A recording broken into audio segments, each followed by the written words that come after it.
Have you ever noticed this quiet reaction inside you the moment someone tells you what to do? Not asks, not suggests, tells, something tightens in your chest, your mind pulls back, even if the instruction makes sense. Even if you were already planning to do it, a subtle resistance rises anyway, and you wonder, why am I like this? Let me tell you something most people never hear. This reaction is not stubbornness, it is not arrogance, and it is definitely not immaturity, in many cases. It is a sign of rare psychological autonomy, and today I want to talk to you like a psychologist would, quietly, honestly, without judging you, about the 5 autonomy traits that often live inside people who hate being told what to do, as you listen. Notice what resonates, because if this video feels uncomfortably accurate, it's not an accident. Think back to childhood for a moment, not the big memories, but the small ones, being rushed, being corrected, being controlled for your own good.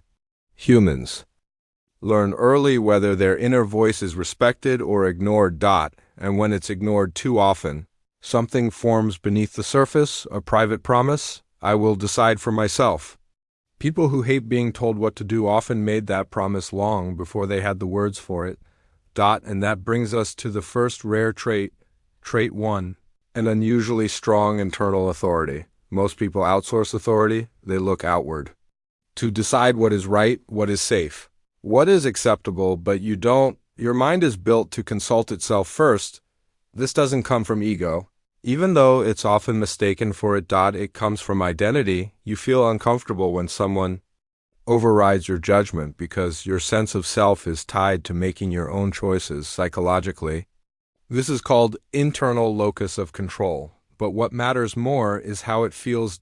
It feels like pressure when someone commands you. It feels like your inner compass is being grabbed and turned by someone else.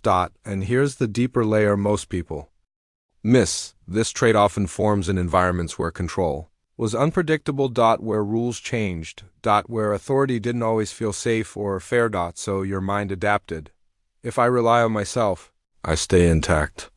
That adaptation never left, but there's a quiet tension here because strong internal authority makes you powerful and isolated, which leads us to the second trait, trait 2, psychological reactance, the instinct to protect freedom. When someone tells you what to do, your nervous system doesn't hear guidance. It hears threat, not a physical one, but an identity threat. Your autonomy feels reduced, and your brain reacts by wanting to reclaim it. This is not a conscious decision. It happens before logic steps in. You might even notice yourself wanting to do the opposite, just to prove to yourself that you still can. Psychologists call this reactance, but emotionally, it's much simpler. You associate freedom with safety. At some point in your life, being able to choose meant being able to breathe. So when someone takes choice away, even in small ways, your system resists.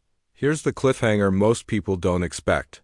This trait often exists alongside empathy. You may deeply respect other people's boundaries, yet feel frustrated when they don't respect yours, and that contradiction brings us to something deeper. Trait 3, a heightened sensitivity to power dynamics. You don't just hear words, you hear position. When someone gives an order, your mind instantly scans beneath the surface. Why are they saying this? Do they see me as equal? Is this about efficiency or control?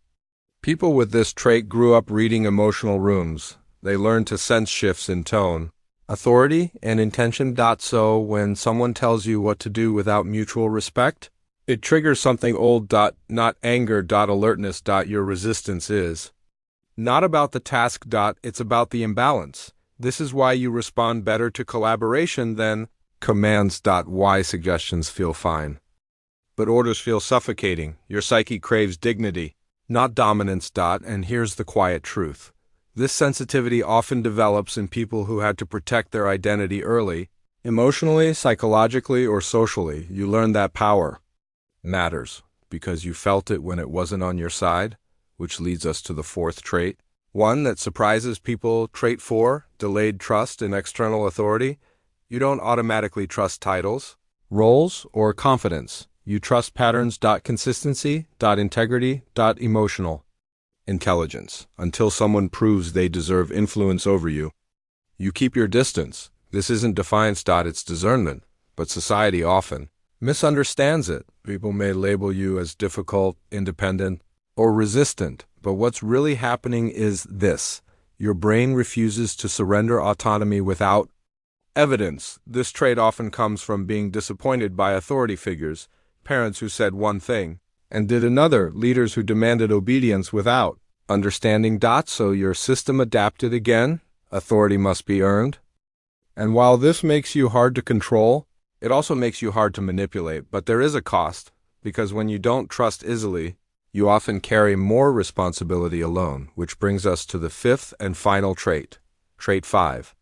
A deep need for self-directed. Meaning, you don't just want to do things, you want to understand why. Instructions without meaning feel empty to you. Rules without context feel insulting. Your motivation comes from alignment, not pressure. This is why you may struggle in environments that rely on strict hierarchy, why you feel drained by micromanagement, why freedom fuels you more than rewards. Your brain is wired for self-authorship. Psychologically, this connects to identity formation. You don't want to live a life that feels assigned. You want one that feels authored. And here's the emotional layer beneath it. You are afraid of wasting your life living someone else's script. That fear is quiet, but constant. It pushes you to question. To resist. To choose. Now pause for a moment. Notice something important. None of these traits make you superior, but they do make you different, and difference, when misunderstood, often feels lonely. People who hate being told what to do often grow up hearing subtle messages. Why can't you just listen? Why do you always question things? Why do you have to be so independent?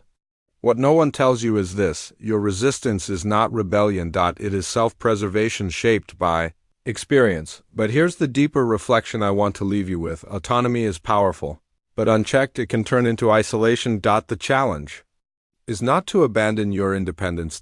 It's to learn when resistance is protection, and when it's fear wearing armor. Sometimes not all guidance is control, and sometimes your resistance is reminding you of who you are. The real growth happens when you can choose, not because you're forced, not because you're resisting, but because it aligns with your values. That's true autonomy. And if this video felt like someone finally understood you, remember this: you were never broken, you were adapting. And now you get to decide what that adaptation becomes. Quietly, freely.